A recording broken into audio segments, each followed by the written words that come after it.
पद पर कार्तिकी दायक सतगुरु राम अनंत कोटि जन सायकी काय करो प्रणाम। रमतीत राम गुरुदेव जी पुनित हों काल के संत जिनको राम चरण की बंदन बारी अनंत। राम चरण की शरण में होगी मेरी आस बंद छांड निर्द्वंद बया यूं कहे द्वारिका दास। सुख का सागर राम ही दुख का भंजन हार राम चरण तजिए नहीं भजिए बारंबार। गुरुर ब्रह्मा गुरुर्विष्णु गुरुर्देवो महेश्वर गुरुर साक्षात् परब्रह्म तस्मै श्री गुरुवे नमः। अज्ञानतिमिरान्धस्य ज्ञानाञ्जनशलाकया चक्षुरुन्मिलितं येन तस्मै श्री गुरुवे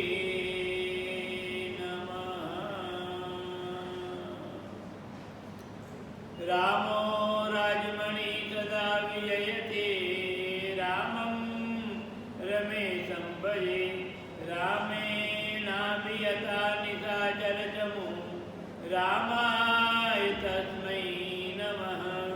रामान्नास्ति परायणं परतरं रामाय दासोऽस्म्यहं। रामे चित्तलय सदा भवतु मे भो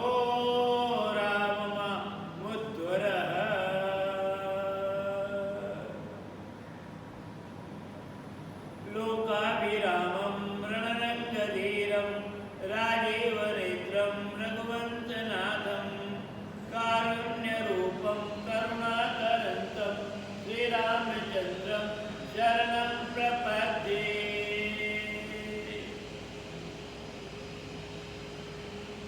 सुग्रीवमित्रं परमं पवित्रं सीताकलत्रं नवमेघगात्रं कारुण्यपात्रं सतपात्रनेत्रं श्रीरामचन्द्रं सततं नमामि। मनोजवं मारुततुल्यवेगं जितेन्द्रियं बुद्धिमतां वरिष्ठं वातात्मजं वानरयोत्तमुख्यं श्रीरामदूतं शरणं प्रपद्ये।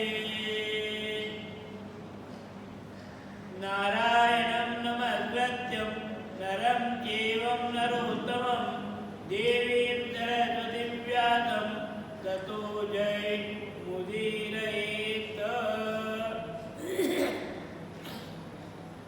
मंगलं भगवान् विष्णु मंगलं गरुडध्वज मंगलं पुंडरीकाक्षो मंगलास्तनो हरिः। यथा सर्वव्याप्तं जगत्स्थावरजङ्गमं तामधेनु शिरसा वन्दे भूतभविष्य मातरम्।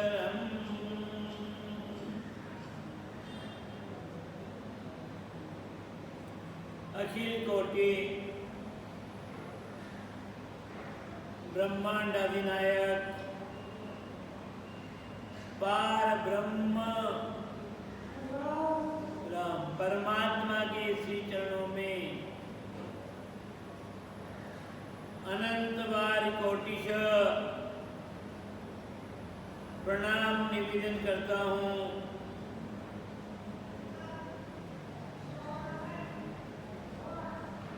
गुरुदेव के श्री चरणों में प्रणाम निवेदन करने के साथ ही भूत भविष्य वर्तमान तीनों ही युगों के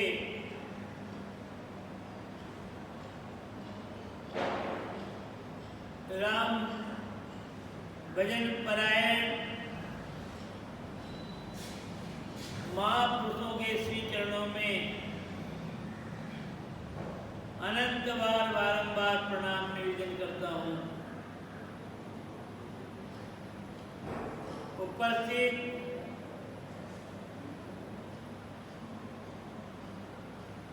भावी भक्तजनों, माताओं, बहनों,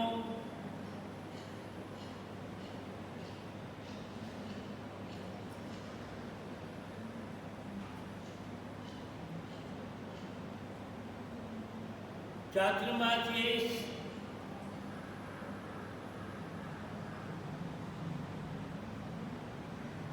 नियमबद्ध कार्यकाल एक निश्चित अवधि के अंतर्गत प्रातःकालीन मंगल में वेला में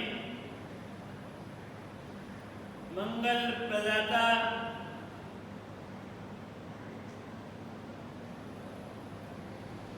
भगवान की महिमाओं का, भगवान के भक्तों का जीवन चरित्र का कथानक आप लोगों के सन्मुख चल रहा है। और इसी चातुर्मास के अंतर्गत ही बहुत ही सुंदर पावन अध्यात्म शक्ति संग्रह, इंद्रिय दमन और प्रभु के चरण कमल की ओर ले जाने वाली नवदा भक्ति का पावन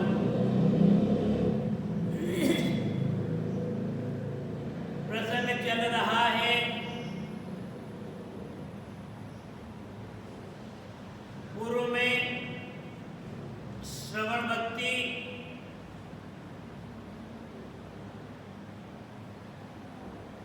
कीर्तन भक्ति,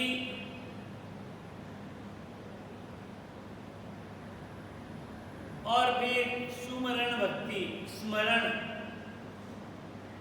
श्रवण कान का विषय, कीर्तन लयबद्ध भगवान का गुणानुवाद गाना, स्मरण परमात्मा का हर समय सुख में दुख में प्रभु का स्मरण करते रहना, याद रखना। चौथी भक्ति में प्रभु चरणों की सेवा, पाद सेवनम, और इसी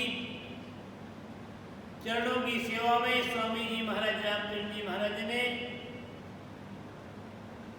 अपने अंतःकरण के भावों को भगवान के श्री चरणों में व्यक्त करते हुए एक ही इच्छा व्यक्त की, प्रभु के मुझे बार बार जन्म मिले और मैं बार बार आपके चरणों की सेवा करता। मुझे दूसरा साधन, दूसरा वैभव, दूसरी समृद्धता, स्वर्ग का सुख, स्वर्ग का साम्राज्य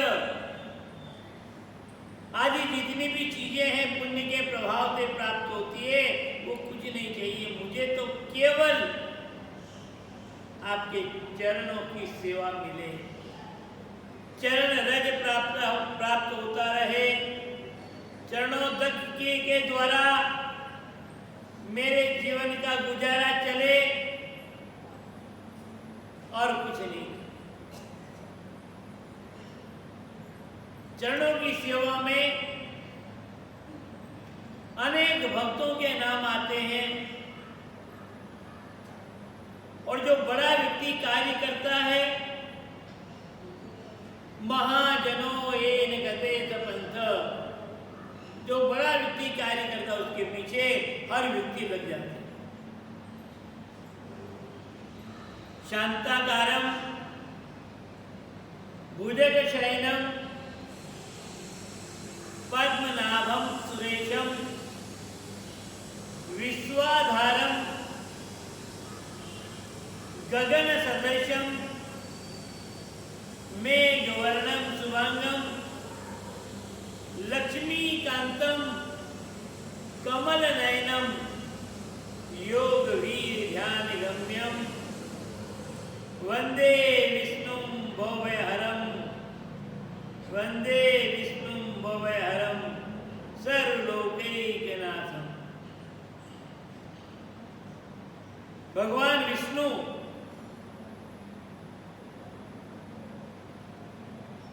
सभी लोगों का स्वामी है, नाथ है, मालिक है, और उन्हीं की सेवा, चरणों की सेवा भगवती लक्ष्मी जी कर रही है। शेष सही शेष नाग के ऊपर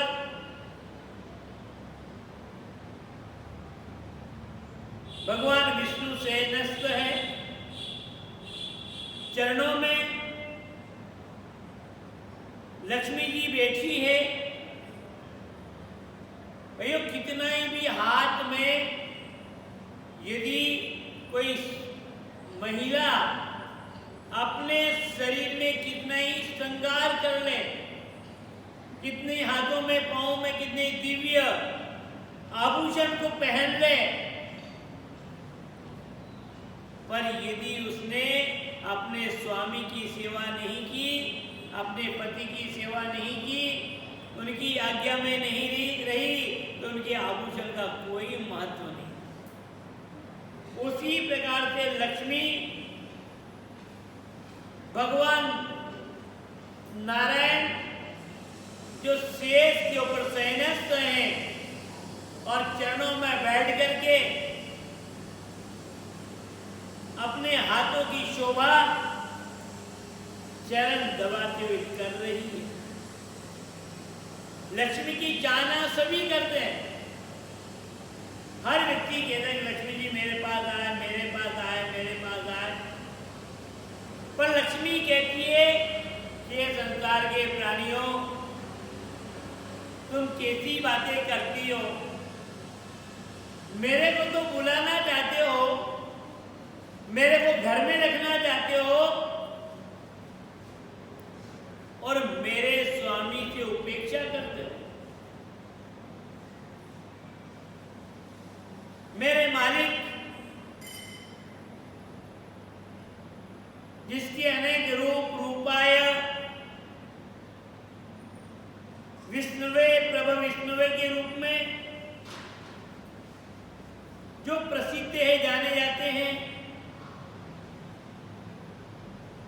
उनका स्मरण ही नहीं, उनको याद भी नहीं, और मेरी बार बार इच्छा रखते हो मैं कभी आने वाली हूं।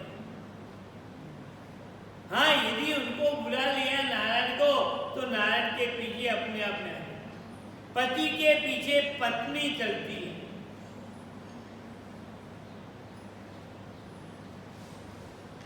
यह ध्रुव सत्य है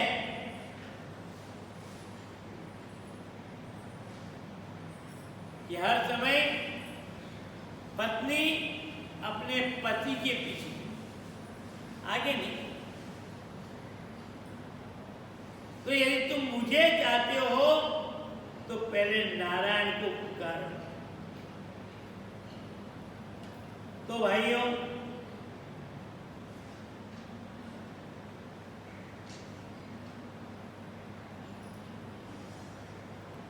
यह है लक्ष्मी की महत्ता।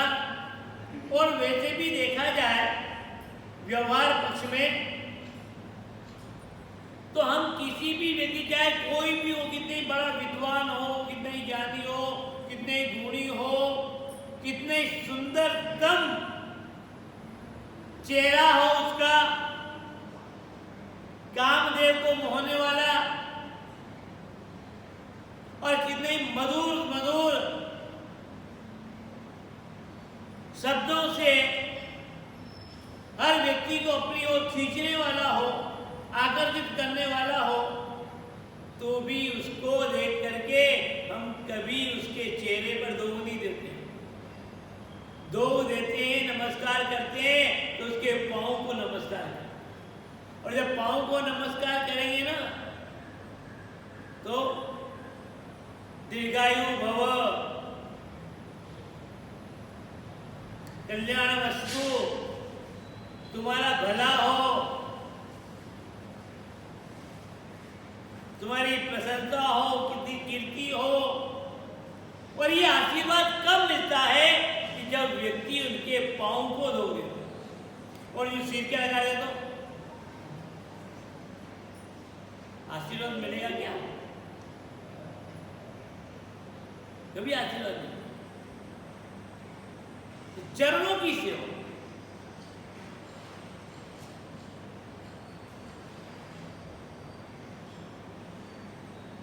जीवन में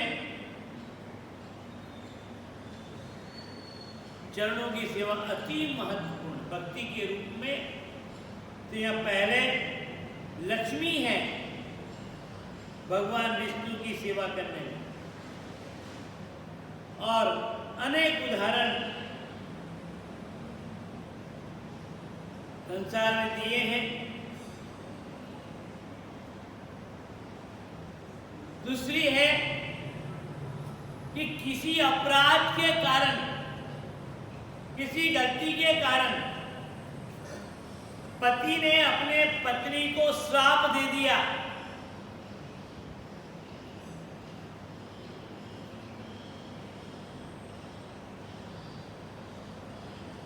पति ने पत्नी को श्राप दे दिया, तेने ये भूल की और इस गलती के करते हुए यह सजा पत्थर बन गई। अहिल्या वो स्मरण करती रही और विश्वामित्र जी के साथ भगवान राम और लक्ष्मण जी उस आश्रम की ओर बजाते हैं। तो आश्रम तो बड़ा सुंदर है, बड़ा दिव्य है, पर सुनसान वीरान सा लगता है, जैसे कोई है नहीं। भगवान राम ने पूछ लिया, प्रभु आश्रम बड़ा सुंदर है, दिव्य है, पर सुनसान वीरान, जैसे कोई शरीर में प्राण ही ना हो।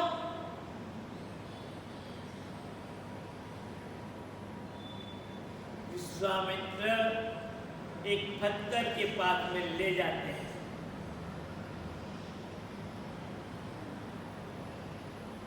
पत्थर के पास ले जाते हैं। ये पत्थर की मूर्ति है और इस मूर्ति में आकार के रूप में स्त्री है और किसी पुरुष की नहीं, स्त्री की है, और ये चाहती है कि चरण कमल रज चाहती।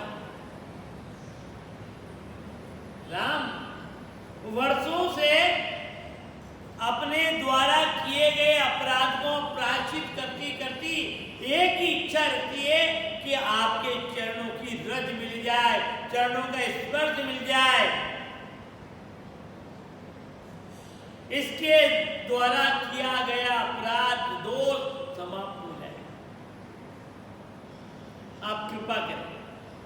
अब विश्वामित्र तो कह नहीं सकते कि आप कृपा करें। विश्वामित्र ने तो इतना ही कह दिया कि चरण कमल रज चाहती। तुम्हारे चरणों की धूल की इच्छा है।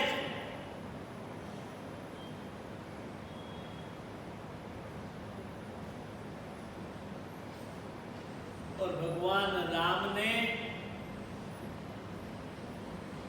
थोड़ा सा चरणों का स्पर्श किया, चैतन्यता आ गई, प्रभु के चरणों में वंदना की, स्तुति की और फिर अपने पति के लोक में चले। यह है चरणों की सेवा, चरणों का आसरा। हम किसी के लिए कहते हैं गुरु महाराज बस आपके चरणों का ही आसरा और कुछ नहीं, आपकी कृपा की दृष्टि बनी रहे। यह आंतरिक शक्ति है जिसका जिसका संबंध शरीर से नहीं है, आत्मा से।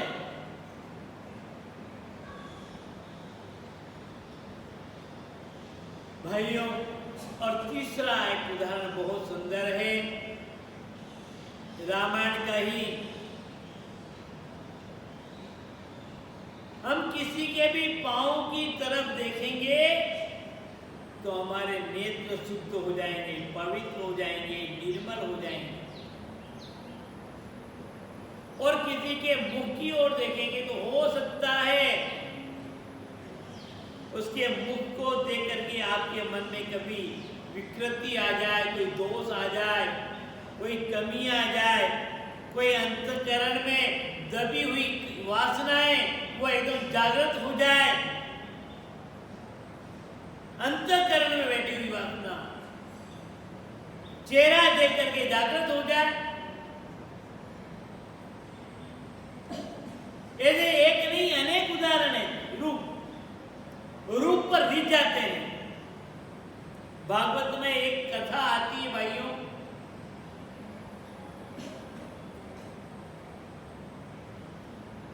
और उसमें महाराज रहुगुण अपने गुरुदेव दत्तात्रेय से पूछते हैं कि प्रभु, मुझे बहुत बड़ा आश्चर्य होता है। क्या आश्चर्य? मेरे पास इतने साधन सुविधाएं, इतने नौकर चाकर, रहने के लिए महल मालिया, घूमने फिरने के लिए हाथी घोड़े रथ पालकी, पहनने के लिए अनेक प्रकार के वस्त्र, इतना सब कुछ है, खाने के लिए अनेक प्रकार के व्यंजन, इतना सब कुछ है, पर फिर भी मन अशांत है। मेरा मन अशांत है। तो भैया इतनी सारी साधन की क्या जरूरत है? और मैं देखता हूं आपको कि आपके पास कुछ भी नहीं है, आपके पास कुछ नहीं है, पानी पीने के लिए पात्र भी नहीं है,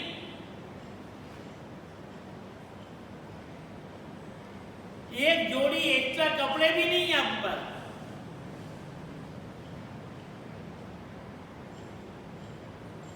रहने के लिए मकान नहीं है, सर्दी में रहे, गर्मी में रहे, वर्षा में रहे, कोई बात।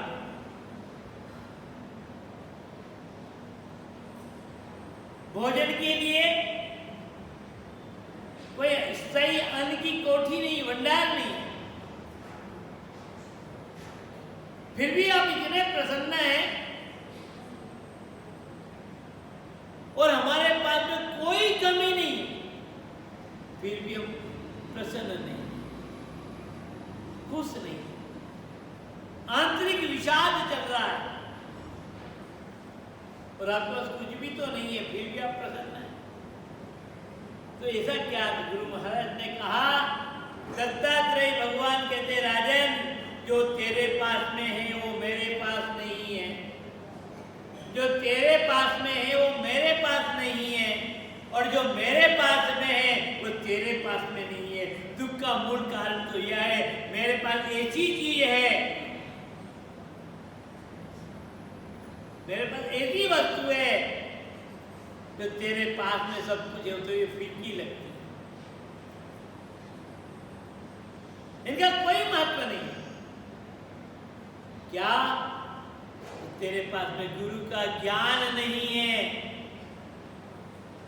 गुरु का उपदेश नहीं है, तेरे जीवन में शिष्यत्व नहीं है, राजत्व है तेरे जीवन में, राजा हूं, मैं करता हूं, मैं देता हूं, मैं जाता हूं, मैं खाता हूं, ये राजत्व है। और यहां तो कुछ नहीं है।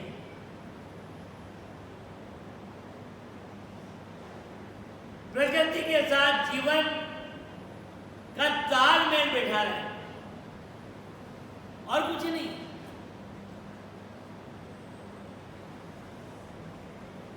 गुरुदेव कहते हैं कि मैंने अपने जीवन में एक एक तत्व को समझने के लिए 24 गुरु किए हैं। दत्त दिगंबर गुरु 24, सबही का मत धार्या शीश, अपनी अकल आप समझाया, मति पूर्ण को गुरु ठहराया। अपनी मति में आ गया, बुद्धि में आ गया, बात अच्छी लगी, ग्रहण कर ली और कही आप मेरे गुरु महाराज। इस शरीर में 5 ज्ञानेंद्रियां, 5 कर्मेंद्रियां, एक मन, 3 त्रिदोष, 11 और 3 14, षड रिपु, काम, क्रोध, लोभ, मोह, मद और मत्सर, ये षड रिपु हैं। 6 दुश्मन है हमारे, विरोधी हैं, हमें प्रभु के पद पर जाने से रोकते हैं, सत्कर्म करने से रोकते हैं। और मन, बुद्धि, चित्त और अहंकार कुल कितने हो गए?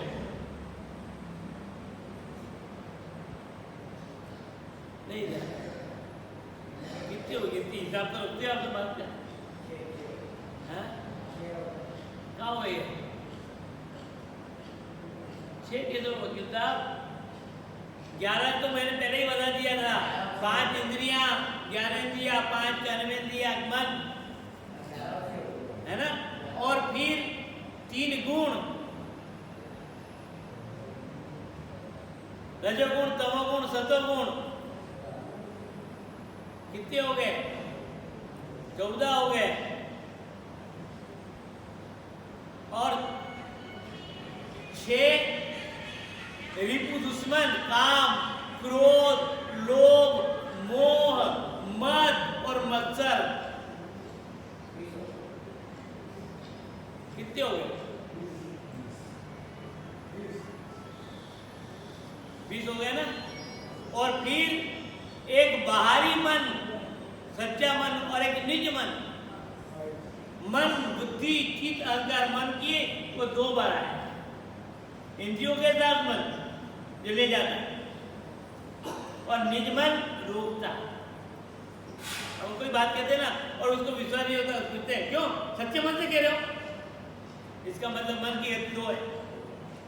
ये 24, हमारा शरीर 24 तत्व से मिलकर बना, ये शरीर के साथ जुड़े हुए और ये अपना अपना प्रभाव दिखाते हैं।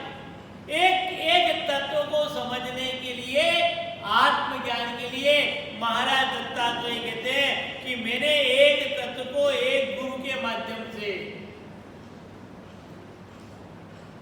तो उसमें प्रसंग आया कि एक एक के पीछे प्राण गंवाना पड़ता है। दीपक, पतंगा, रात्रि के समय आप ज्योति जलाते, दीपक जलाते हैं, चिमनी जलती, लाइट जलती है और दूर दूर से पतंग आते हैं, पतंगे, जानवर, उसकी सुंदरता को देख करके, उसकी चमक को देख करके, उसकी आकर्षण को देख करके, और आने के बाद दीपक से झुलस जाते हैं, प्राण गंवा देते हैं। यह है आंख का विषय, रूप का विषय, और एक रूप के पीछे पागल होकर के अपने जीवन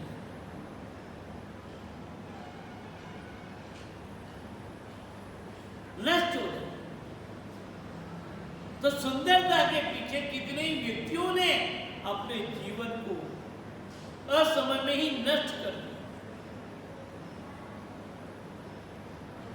दत्तात्रेय भगवान कहते हैं कि मैं जो सुखी हूं मेरे गुरु ज्ञान के कारण।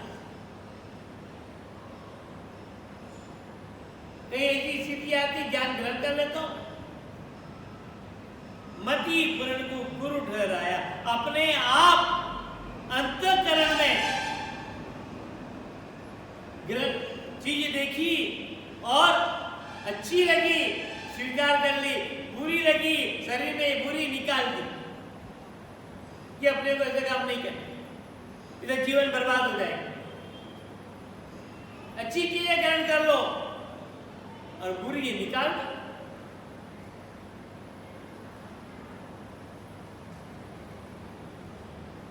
तो किसी के रूप को देखोगे ना तो मन में विकृति दोष आना स्वाभाविक है। छिपी हुई कामनाएं जागृत हो जाएगी, जिससे आपकी साधना बंद हो सकती है, आपको संभालना बड़ा कठिन हो पाएगा।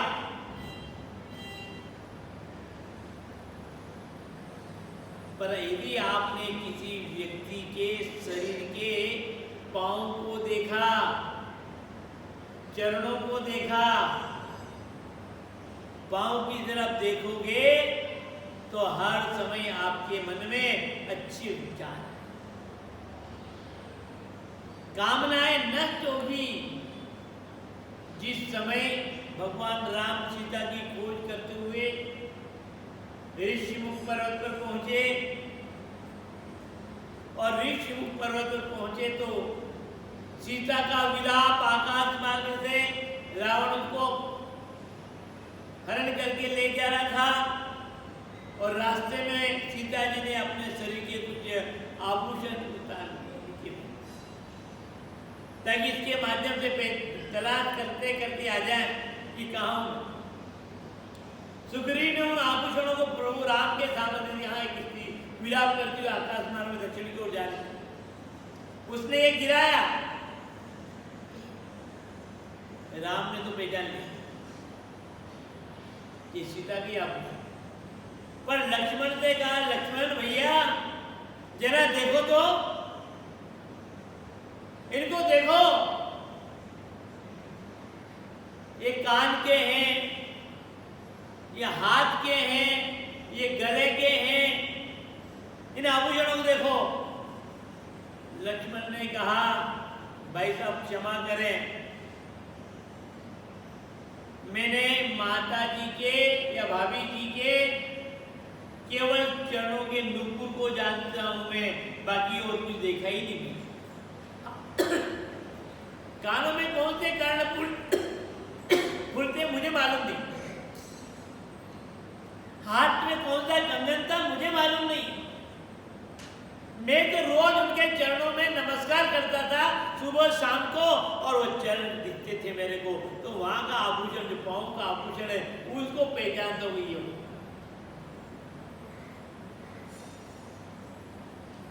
इसको कहते हैं भक्ति।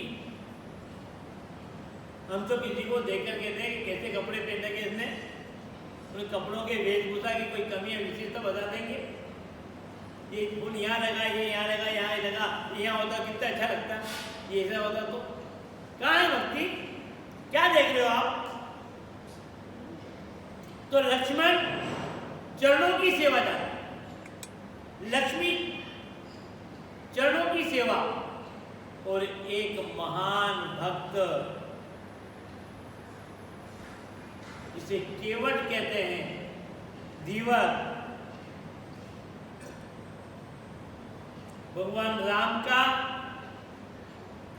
राज्याभिषेक होते होते वनवास हो गया। बड़ी प्रसन्नता, भगवान राम के मन में कहीं विषाद नहीं आया, कहीं विक्षेप नहीं आया,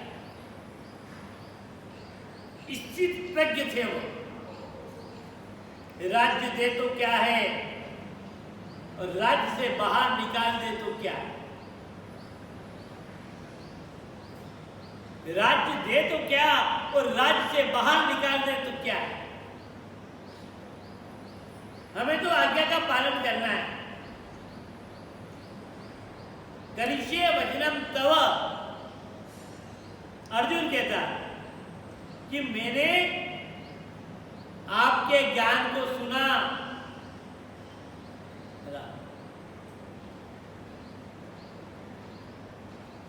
और मेरी बुद्धि की चंचलता समाप्त हो गई, स्थिर हो गई।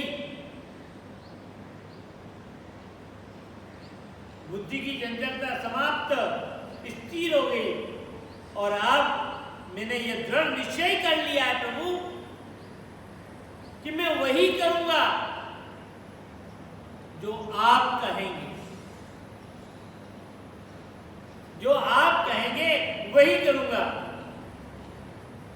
और इसका प्रत्यक्ष उदाहरण क्या? अनेक उदाहरण में महाभारत का अंतिम दिन, 18वां दिन, 18वें दिन संकट ध्वनि हो चुकी है, महाराज दुर्योधन मारे गए, पांडवों की विजय हो चुकी है, सब अपने अपने घर की ओर चल रहे हैं। भगवान कृष्ण का रथ भी अर्जुन को लेकर के डेरे पर पहुंचा है। रोज तो भगवान कृष्ण रथ से पहले नीचे उतरते हैं और उसके बाद में मारे। ये गाड़ियां नियम है। जिस किसी गाड़ी में आपकी गाड़ी आपका ड्राइवर है तो पहले आपको बिठाएगा, वो बाद में बैठेगा। गाड़ी में वो बाद में बैठेगा और पहले वह उतरेगा, उसके बाद में आपको उतारेगा। आज भी नहीं, किसी अधिकारी, किसी मिनिस्टर, मंत्री, आज इसके देख रहे हैं आप, ड्राइवर गाड़ी से नीचे उतर जाए, खड़ा हो जाए, फाटक खोल जाए। और आज भगवान कृष्ण ने अर्जुन से कहा, अर्जुन रथ से नीचे उतरो, रथ से नीचे उतर जाओ। अर्जुन ने कोई प्रश्न नहीं खड़ा किया कि भगवान मैं तो रथ का मालिक हूं, विजयश्री मेरे को मिल गई है, विजयश्री मेरे को मिल गई, रथ का मालिक मैं हूं, आप तो मेरे रथ चलाने वाले हो, ड्राइवर हो आप, और मेरे को पहले नीचे उतार रहे हो। पहले तुम्हारे को नियम तो यह है कि पहले तुम्हें उतरना चाहिए, पर नहीं। अर्जुन ने पहले ही कह दिया था कि करिष्ये वचनम तव, मेरी बुद्धि की चंचलता खत्म हो गई है और ये दृढ़ संकल्प ले लिया है कि जो भगवान कृष्ण कहेंगे वही मैं करूंगा, उसमें कोई नियम नहीं, कोई परंपरा नहीं। कृष्ण वंदे जगत गुरु, इस पूरे संसार का, विश्व का गुरु है तो केवल कृष्ण है, जो वो कह दे।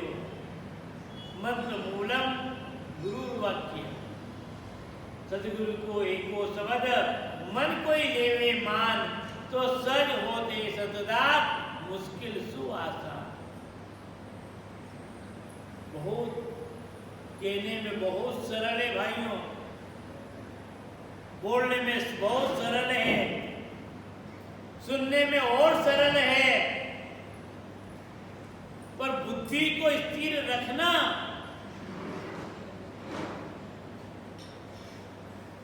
ये बहुत दुर्लभ, कठिन। इतनी दृढ़ता आ जाए, इतनी मजबूती आ जाए, ये तृष्णा की तरंगें इतनी चलती है कि कुछ कल्पना नहीं कर सकते, कुछ विचार नहीं कर सकते। इसलिए जीवन में हमारी नाव डगमगाती है, स्थिर नहीं है।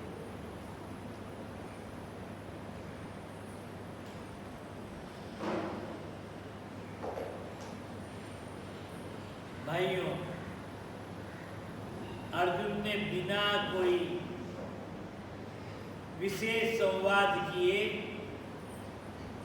रथ से नीचे उतर कर एक तरफ खड़ा हो गए। रथ में घोड़े भी जुटे हुए हैं। रथ के ऊपर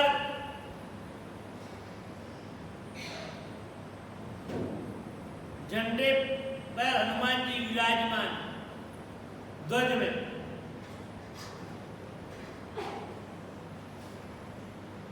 रथ के मध्य में भगवान कृष्ण है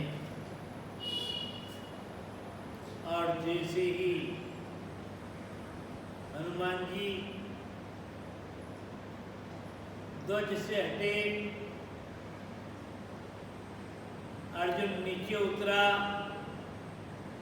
भगवान कृष्ण ने रथ का त्याग किया और एक क्षण में क्या देखते हैं कि अर्जुन के उस रथ में आग लग गई। बहुत बड़ा आश्चर्य हुआ, प्रभु ये क्या, रोज तो आग नहीं लगी, आज ही क्यों? भगवान ने कहा ये तो बात है कि महाभारत के इस युद्ध में इस रथ के ऊपर कितनी बड़ी बड़ी शक्तियां थी और अणु, परमाणु, हाइड्रोजन से भी प्रबल शक्तियां इसके ऊपर आक्रमण कर चुकी थी। नहीं तो मेरे रहने के कारण का कोई प्रभावित में बैठे, उसका उन शक्तियों का कोई असर नहीं हुआ। पर आखिर में असर तो होगा ना मेरे, इसीलिए मैंने पहले तुम्हारे को नीचे उतारा, वरना मैं उतरूंगा और ये रथ जल जाएगा, तुम्हारे को मौका ही नहीं मिलेगा बचने का, छलांग लगाने का, और ये आग लग जाएगी एक क्षण ही, कोई बचा नहीं सकता। तो भगवान ही जो जाके शरणे बसे, वाने वाकी लाज, उल्टे जल मच्छी चढ़े, उल्टे जल मच्छी चढ़े, बहो जात गजराज।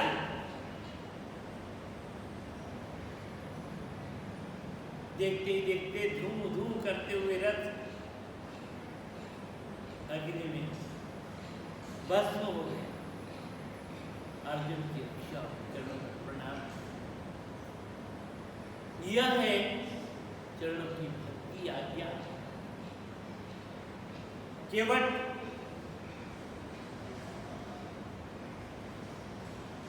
सेवा में तैयार, आवाज दी भगवान राम ने। तुलसी जी वर्णन करते हैं, मांगी नावन केवट आना, मांगी नावन केवट आना, कही तुम्हार मर्म में जाना। भगवान राम ने आवाज दी, ओ केवट, ओ भैया केवट, जरा इधर इधर। देखा आसपास और कोई नावें है ही नहीं, अकेला नाविक है, अकेला एक ही नाव उस जगह लगी हुई है। और मैं निवेदन किया था मैंने, भगवान राम यदि वनवास में आए हैं तो वरदान के कारण आए। अमानत जब इच्छा होगी तब ले लो। और इस गंगा के किनारे अकेला केवट यदि खड़ा है और सब कोई नावे नहीं है आज, तो ये भी वरदान के कारण, ये भी वरदान के ही कारण। आज कोई नाव नहीं रहेगी, नाव रहेगी तो मेरी नहीं। एक बार निषाद राजभू, तो भगवान राम के अनन्य स्नेही, अनन्य सखा, मित्र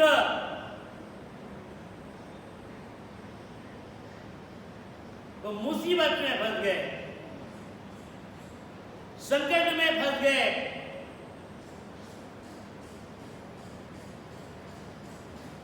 कोई रास्ता नहीं दिखा प्राण की रक्षा के लिए। इसी बीच वो केवट आ पहुंचा और केवट ने निषाद राज गुरु की रक्षा में सहयोग किया, प्राण बचा दिए। निषाद राज ने कहा,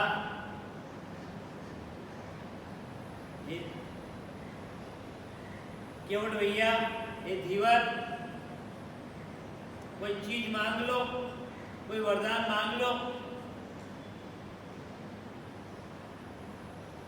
उसने कहा कि राजन, आपसे वरदान तो ले लूंगा मैं, पर अभी अमानत चीज ये रहने दो, ये अमानत है आपके पास, मेरी को जब जरूरत पड़ेगी तब मांगूंगा।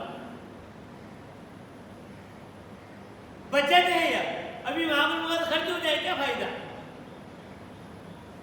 मुसीबत में कोई काम।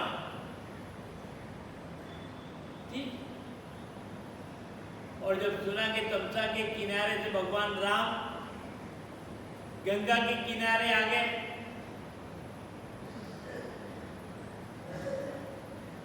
तो केवट ने सबसे कह दिया, निषाद राजगुरु ने आदेश दिया, अरे नगर निवासियों, सगवेरपुर के वासियों, कल के प्रातः काल के सूर्य में हमारे अनन्य मित्र सखा भगवान राम, लक्ष्मण, सीता सहित हमारे नगर में प्रवेश कर रहे हैं, गंगा पार करने वाले हैं और हमारे नगर के पास से गुजरेंगे। खुशी मनाओ, अपनी अपनी नावें सजाओ। वो कौन भाग्यशाली होगा किसको ऐसा स्वर्णिम अवसर मिलेगा कि भगवान राम, लक्ष्मण और जानकी उस नैया पर विराजमान होकर के गंगा को पार करके इस किनारे आएंगे। किसके भाग्य की लॉटरी खुलेगी? सब अपनी अपनी नावों को अपने अपने भावनाओं के साथ में सजा करके, सवार करके गंगा के किनारे किनारे लग जाओ। आदेश मिल गया। सब जितने भी धीवर लोग थे, नाव वाले थे, उन्होंने अपनी नाव की कोई मरम्मत कर ली, सजा ली, सुंदर कर दी, झंडियाँ बांध दी, रंग रोगन किया है कि हमारी नाव रहेंगे, जो अच्छी लगेगी उसमें बैठ जाएंगे। यह प्रतियोगिता है, भाग्य का खेल है, किसमें बैठे। पर ये गरीब, असहाय, मजबूर, पुरानी नाव, जर्जरीभूत नाव है। आर्थिक स्थिति इतनी मजबूत नहीं कि नाव की रिपेयरिंग कर सके, सजा सके, संवार सके। पर इच्छा यह है प्रबल कि भगवान राम मेरी नाव में बैठे, पर इतनी नावों के सामने मेरी नाव में बैठना बड़ा कठिन, बड़ा कठिन है। अंदर ही अंदर रो रहा, दुखी है, आंखों से नींद ओझल हो गई।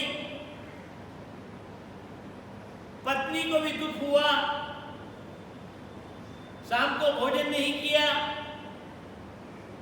मैं चाहता हूं राम मेरी नाव में बैठे, मैं कैसे बैठाऊं? व्यवस्था कुछ नहीं है, इतनी सारी नावें लगेगी। वो तो राजा है, राजा तो श्रेष्ठतम नाव में बैठेंगे।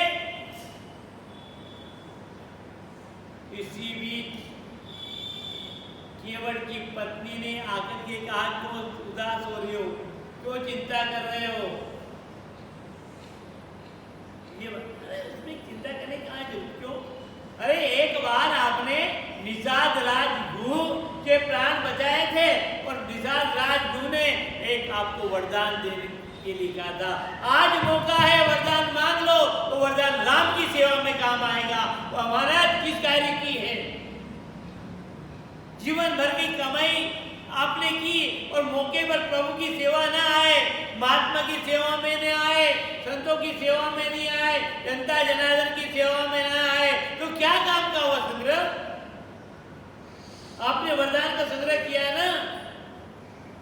हाँ, तो जाओ राजा से वचनबद्ध है राजा।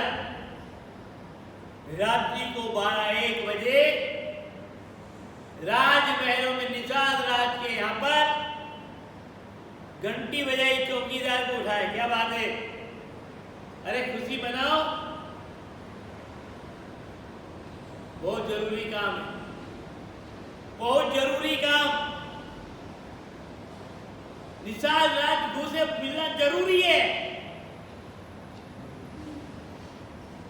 चौकीदार ने सोचा कोई मुसीबत में होगा, कोई संकट में होगा, जब भी तो रात्रि को आया राजा साहब से मिलने। आप खड़े रहो, मैं जाता हूं। पहुंच गए महलों में, निवेदन किया। एक केवट अमुक नाम का है, वो आपको रात्रि के समय अत्यंत आवश्यक कार्य से मिलने गया। आदेश तो सुबह मिले, अभी मिले नहीं, बुलाओ, आने दो। उसने मैं आज राम के दर्शन करने के योग्य हुआ हूं, आज का दिन मुझे मिलेगा तो यह उस केवट की कृपा है कि मुझे राम की प्राप्ति हो रही है। यदि उस दिन में मर जाता तो दर्शन भी नहीं होता। इसलिए उसको आने दो।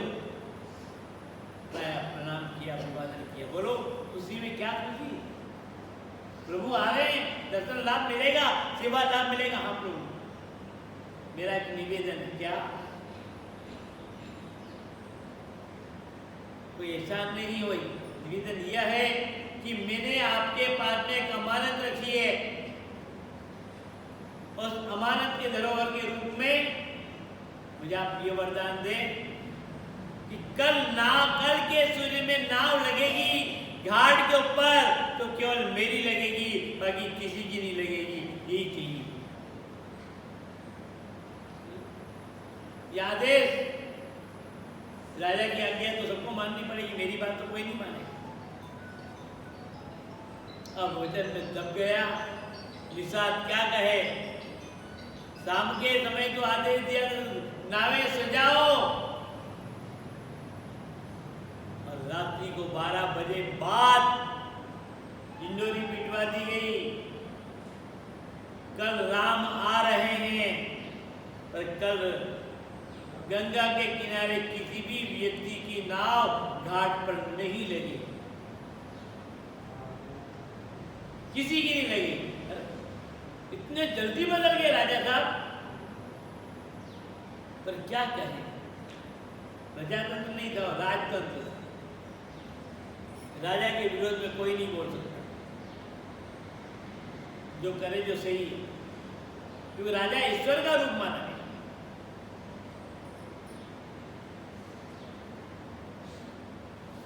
और नाव अकेली।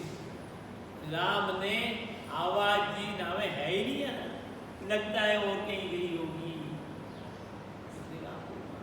सुना अनसुना, हाँ आ रहा। बोलो, अरे नाव लगा दो भैया, पार उतरना है। हाँ हाँ ठीक है, मैं लगा तो दूं, पर एक बात है, मैं आपके भेद को जानता हूं, आपके मर्म को जानता हूं, आपकी महत्ता को जानता हूं। अरे ये तो सब कुछ ठीक है।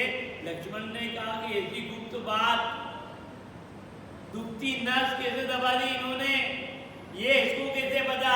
मैंने एक दिन के लिए भी राम को अकेला नहीं छोड़ा, बाल्यकाल से लेकर के विश्वामित्र के साथ गए थे, साथ राम बचपन में साथ खेले, बड़े हुए, साथ भोजन किया।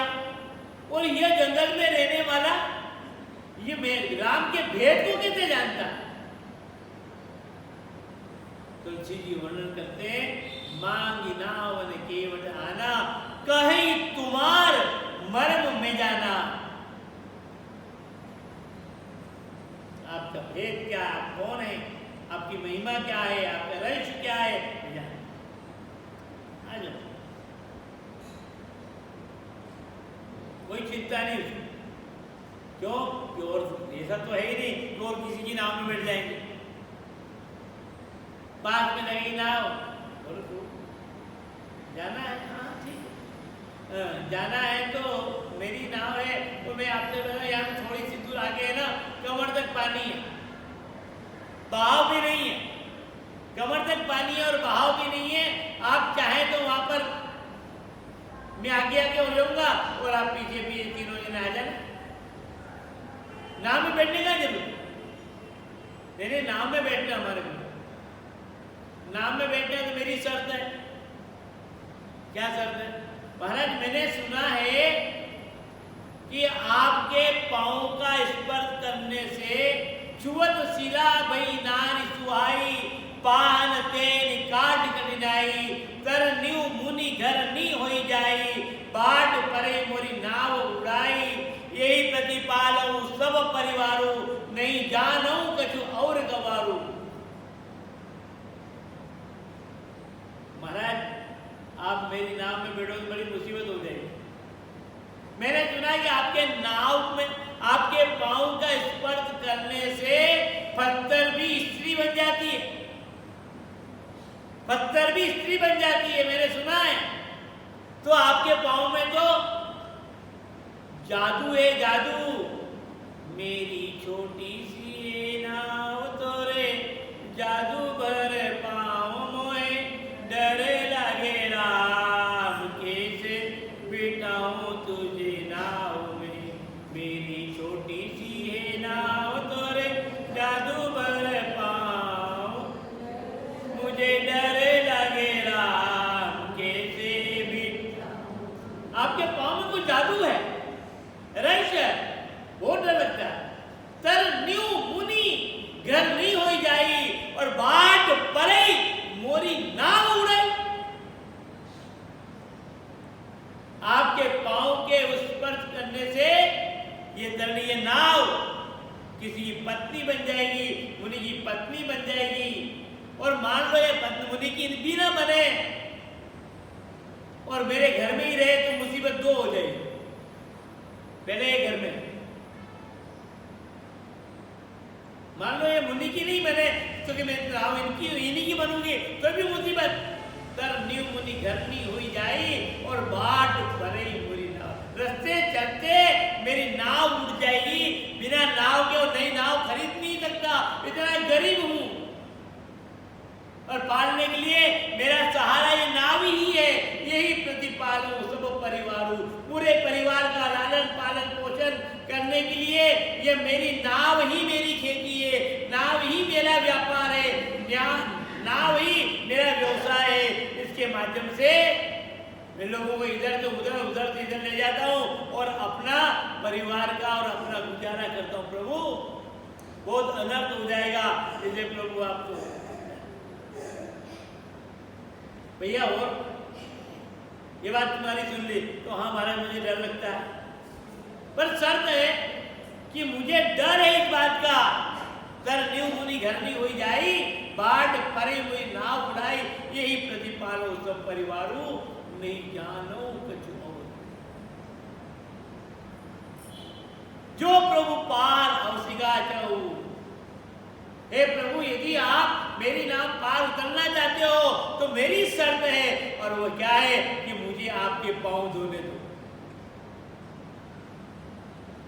मुझे शंका है, संदेह है, उस संदेह का निवारण कर लूं, मैं छू लूं, पहले मैं प्रयोग कर लूं कि कहीं ऐसा तो नहीं हुआ। मैं प्रयोग करना चाहता हूं, देखना चाहता हूं, उसके बाद में पांव धो लूं, उसके बाद में मैं भगवान राम ने कहा भैया जल्दी कर लेना। इधर देखा कि पांव की सेवा, भगवान राम ने लक्ष्मण की तरफ देखा, लक्ष्मी की तरफ देखा, सीता की तरफ देखा। बोलो क्या विचार है? एक पांव सीता का है, एक पांव लक्ष्मण का है, और यहाँ तो दोनों की पांव की। बोलो तुम दोनों ही हो।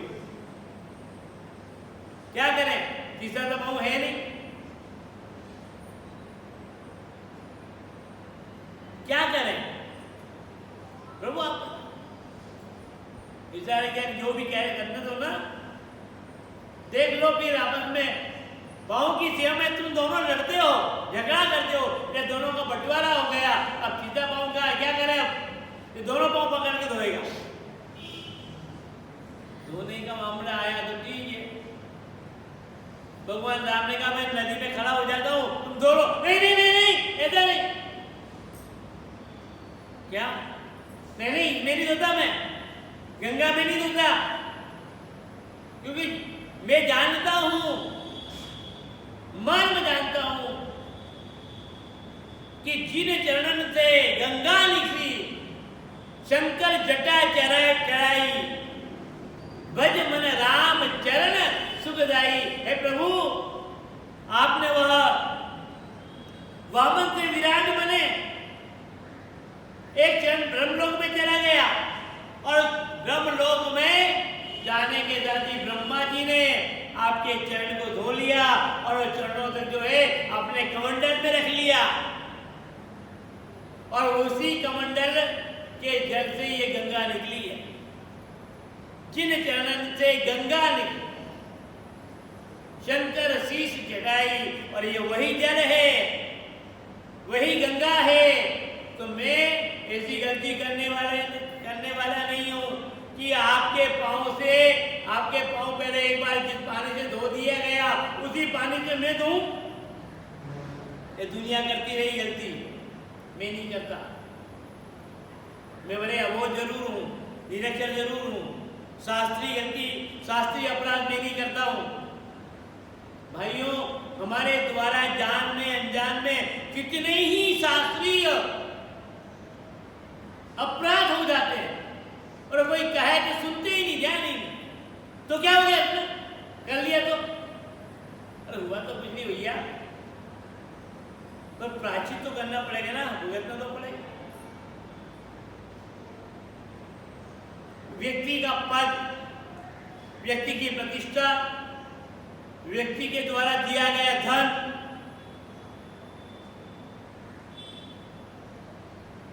यह सब हमें शास्त्रीय अपराध के बीच में कोई कर रहा है तो मौन रहना पड़ता है। नहीं, पद रोक देता है भला आदमी, पैसा पैसे दे रखा है, प्रतिष्ठा इसकी, इसको कहते हैं अब नाराज हो जाएगा, कल नहीं आए। अरे ये सब कुछ है, पर अपराध तो मत करने दो। क्यों डुबो रहे हो उसको, क्यों नरक में भेज रहे हो, क्यों जीवन पति बना रहे हो? आप जानते हैं, फिर ऐसी गलती क्यों करवा रहे हो उससे? पर ये पद, पैसा, प्रतिष्ठा ये बीच में खड़ी हो जाती, सही बात कह नहीं पाते। अपराध पर अपराध, अपराध पर अपराध, गलतियों पर गलतियां, गलतियों पर गलतियां होती। केवट ने कहा मैं गलती नहीं करता, मैं भी चले आता हूँ, खड़े रहो किनारे। गया घर पर, आटा ओसरने की लकड़ी की वो कटौता था, उसमें पानी भर लाया, पानी कटौता भर नहीं आवा, लकड़ी दिनेश जी हमारे को गंगा सार ले गए, तो वहाँ पर इतने बड़े बड़े लकड़ी के बर्तन। मैंने कहा कि दिनेश जी ये बर्तन बड़े अच्छे लग रहे हैं, कटौता है, ले ले। तो हाँ ले लो गुरु जी, ले आएगा। ये वो कटौता मोटे थाली की, पुराने जमाने में कहाँ बर्तन थे, मिट्टी के और इसी के बर्तनों से काम थे, लकड़ी से।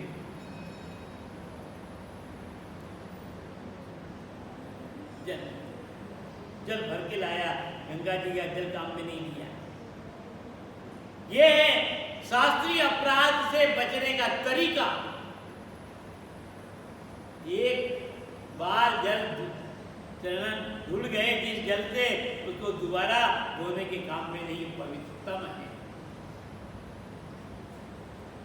तो अब बताओ कौन बुद्धिमान है, कौन चतुर है? वो केवट चतुर है कि आप हम चतुर है? कौन है बुद्धिमान? लाया, और लाने के बाद में प्रभु से कहा प्रभु एक मिनट, क्या किया है। यदि मैं चरण कमल धोऊं और ये बात मेरी घरवाली को मालूम पड़ जाए तो वो फिर मालूम पड़ जाए कि राम आए थे, मैंने पाँव धोए, तो वे रोज झगड़े चलेंगे, रोज क्लेश होगा, अशांति होगी। तो 1 मिनट रुक जाओ आप, पहले मैं उसको बुला लूं। आवाज दे दी, आजा आजा, तू भी मौका है। दोनों पति पत्नी चरण धोने लगे और थोड़ी देर के बाद में और ज्यादा से ज्यादा चरणों की सेवा मिले, स्पर्श मिले। आवाज दी, प्रभु 1 मिनट, क्या कि ये लाभ हमको ले लेंगे और बच्चों की में संस्कार कब आएंगे? आपकी सेवा करने का संस्कार कब आएंगे? मैं अपने बच्चों को भी बुला लेता हूं। ऐसा मौका मिलेगा क्या बार बार? खेलते हुए बच्चे नौनिहालों को बुलाया, वो भी आ गए और मैं धो रगड़ रगड़ के मौका लगा। खेल का खेल, चरण धोने लगे। फिर ध्यान आया, प्रभु माफ करना, क्या कि बार बार आओगे क्या? अभी तो आए, बार बार थोड़ी आओगे। तो पर मेरे परिवार वाले नाराज हो जाएंगे तो मेरे परिवार वाले भी तो नाराज हो सकते हैं ना कि अच्छा ये मेरा इतना लंबा जोड़ा पूरे संगवेरपुर का कुटुंब मेरा ही है, पूरा संगवेरपुर का कुटुंब मेरा ही है और आज मुझे मौका मिला है तो मैं केवल मेरे ही काम नहीं करूं, मैं पूरे संगवेरपुर के नागरिकों को बुलाऊंगा और बुला करके आपके चरण कमलों को धुलाऊंगा।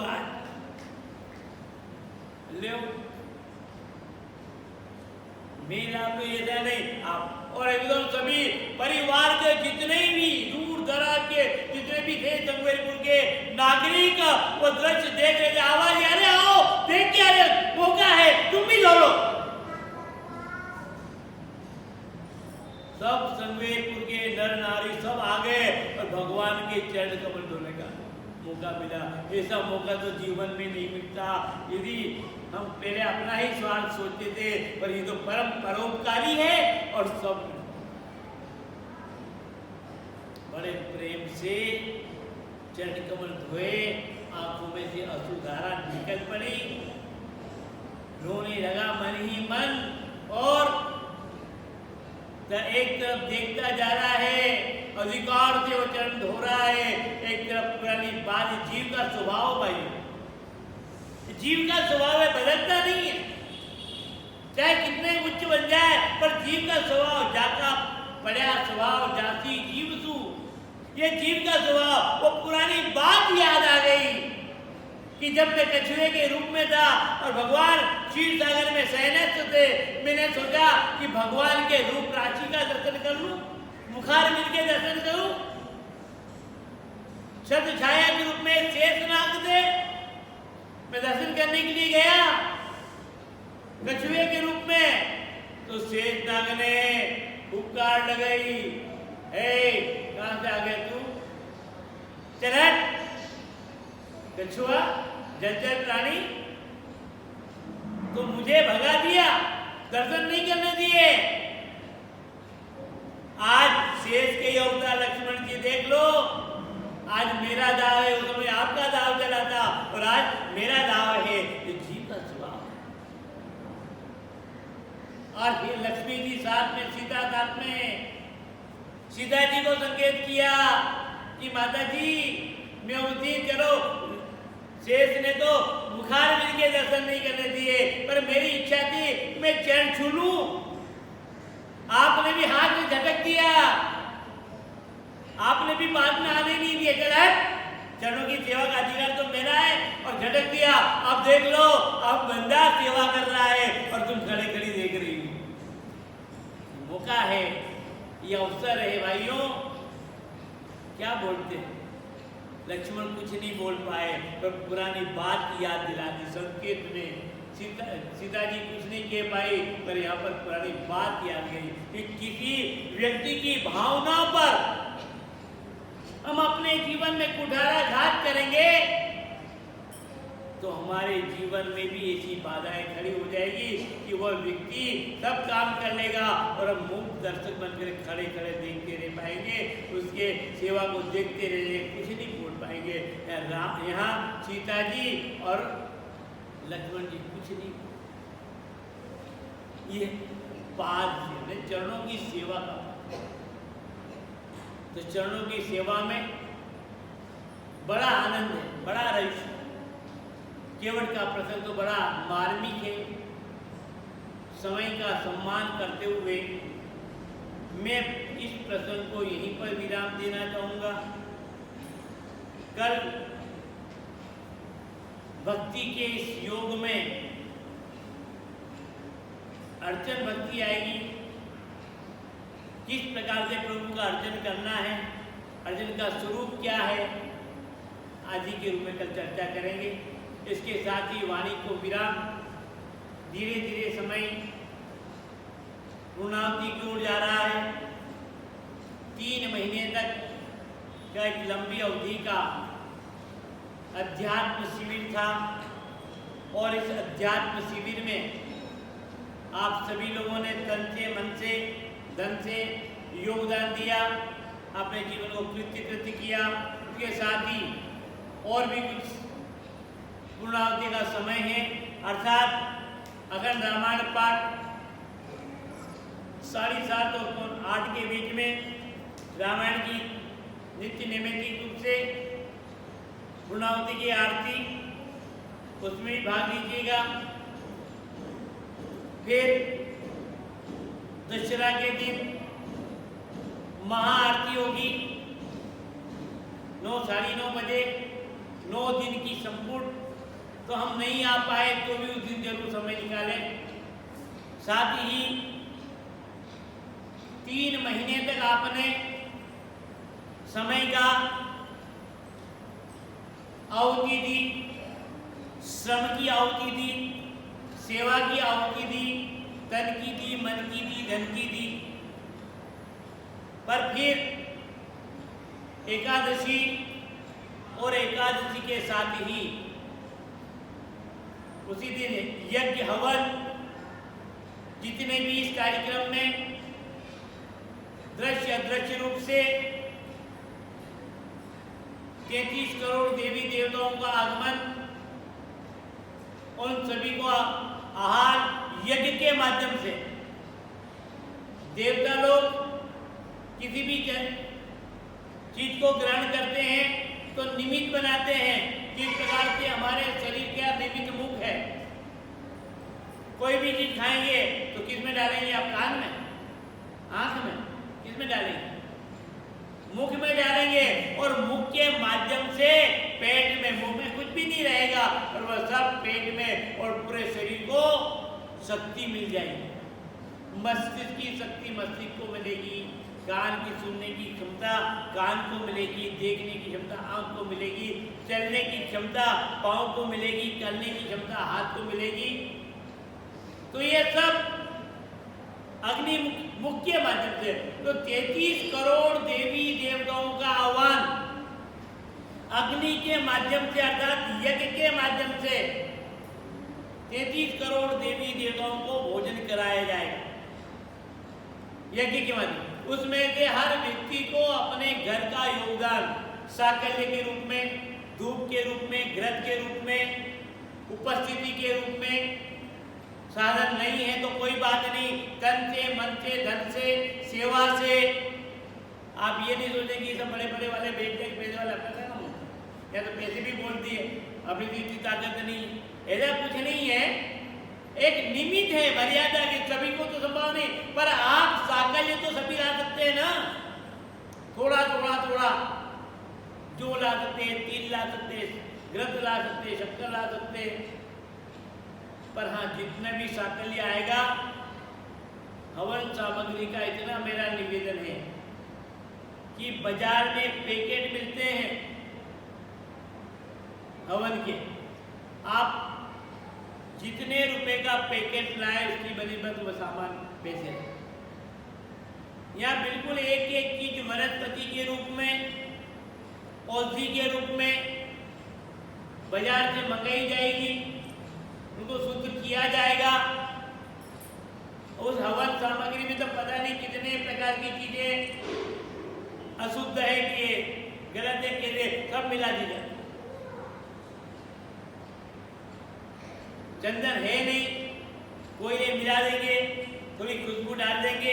इसलिए मेरा निवेदन है कि आप जो भी साकल्य लाए अवश्य लाए, पर हवन के पूरे आदि को आते हैं, बहुत ढेर सारे आ जाते हैं, वो कोई नहीं।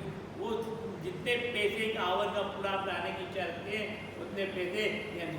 कोई संकोच वाली बात नहीं, 1 रुपये भी चलेगा, 100 रुपये भी चलेगा, 1000 भी चलेगा। तो मन में संकोच नहीं करें कि हम इतने से पैसे कैसे दे, आप माना जी हवन के उससे साकल्य आएगा, वनस्पति, जड़ी बूटियाँ, हर चीज तो, और इन्हीं को यहाँ पर ही तैयार किया जाए, साफ सुथरी करके साकल्य तैयार किया जाएगा। इसलिए मेरा निवेदन है कि आप कोई भी योगदान दें। बाद में फिर ब्राह्मण भोज भी और आप लोगों का भी है, ब्राह्मणों के निमित्त आप भी हमारे तो ब्रह्म रूप है, और ये सब आपका अपना ही, आपका अपना ही, अर्थात आप कुछ भी ब्रह्म भोज के निमित्त जो भी सामान, सूखा सामान ला सकते हैं, गीला तेल ला सकते हैं, घी ला सकते हैं, गेहूं ला सकते हैं, ज्यादा होगा तो उनसे दूसरा सामान आ जाएगा, दाल ला सकते हैं, कुछ भी ला सकते हैं, पर और तन से, मन से, धन से, और साथ में आप सामान ला के तो दे दो, और कौन जाए, हमने तो अर्जी करते रहेंगे। ये सब आपको प्रसाद भी ग्रहण कर, यज्ञ के बाद का महाप्रसाद है, और महाप्रसाद ग्रहण करने से बुद्धि निर्मल हो, जीवन स्वस्थ बने। आने वाले जीवन में अनेक ये समय पर लगाया गया धन, समय पर लगाया गया श्रम, समय पर लगाया गया मन और अन्न, ये पता नहीं किस समय हमारी कहां पर आकर के रक्षा कर देते हैं। ये सब आपके रक्षा कवच है। जिस प्रकार से कोई ताबीज बना के दे देते रक्षा कवच है, इसी प्रकार से आपके द्वारा किया गया भजन, आपके द्वारा किया गया दान, आपके द्वारा की गई सेवाएं, आपके द्वारा जो भी सत्कर्म किया गया है, वो संकट में, मुसीबत में, परिवार में अनेक प्रकार की विघ्न बाधाओं में आपकी रक्षा करता है, रक्षक बन करके खड़ा हो जाता है। इसलिए आप ऐसे समय में, समय निकल जाए उसके बाद में करो तो कुछ भी नहीं, समय में आप अपना योगदान दें। खड़े रह करके भी आना है, ये भी योगदान है। तन से सेवा करना, ये भी योगदान है। कोई सेवा करता है तो उस सेवा को स्वीकार करना, ये भी योगदान है। और अपने जीवन को कृत्यकृत बनाना, ये काम। तो अर्थात एकादश, दशहरा, एकादशी और एकादशी द्वादशी, उसके बाद फिर हर साल की परंपरा के अनुसार, पिछले कुछ वर्षों से नहीं हो पाता है, हो भी पा रहा तो ठीक है, पर कोरोना काल में तो सभी गड़बड़ी हुई।